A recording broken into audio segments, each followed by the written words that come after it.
নমস্কাৰ। কবিতাৰ শিৰোনাম জনতাৰ আহ্বান। কবি ৰূপকোঁৱৰ জ্যোতিপ্ৰসাদ আগৰৱালা। আবৃত্তি কল্পনা বৰতামুলী।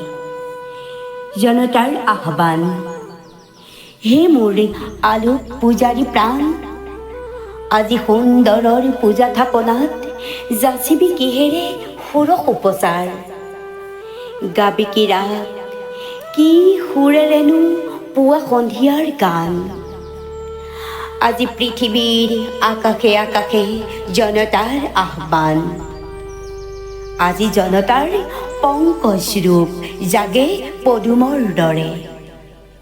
বোকাত জনমা মানুহে আজি আলোকলি উঠি আহে, বেলিমুৱা হৈ হাঁহে। মাটিৰ পানীৰ বিদাৰী বক্ষ, জননী গৰ্ভৰ আন্ধাৰ কক্ষ ওলাল এৰিবলে। পোহৰত পাহি মেলিবলে মানুহৰ এই পৃথিৱীখনত শান্তি সুৰভি বিয়পাই দি বিশ্বৰ এই সৌন্দৰ্য সৃষ্টিৰ মহান মেলা অভিনৱ এক জীৱনৰ ৰূপ পুষ্পিত কৰি তুলিবলে আজি মানৱৰ যৌন জীৱনৰ সংহত অভ্যুত্থান।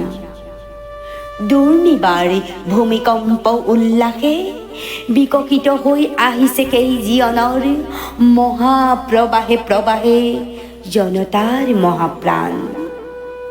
আজি জনতাৰ আলোক বিজয়ী অপূৰ্ব অভিযান। আজি পৃথিৱীৰ আকাশে আকাশে জনতাৰ আহ্বান। নৱজীৱনৰ মহাসংঘাতে কঁপাই বৰ্তমান। আজি সাৰ্থক হওক বেদধ্বনিত হোৱা আলোকৰ আগমনী মন্ত্ৰ।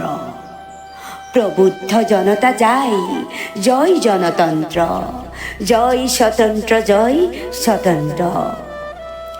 জয় জয় জয় জয় আলোক মন্ত্ৰপুত মহামানৱতন্ত্ৰ। জয় জনতন্ত্ৰ, জয় স্বতন্ত্ৰ, জয় স্বতন্ত্ৰ। ধন্যবাদ।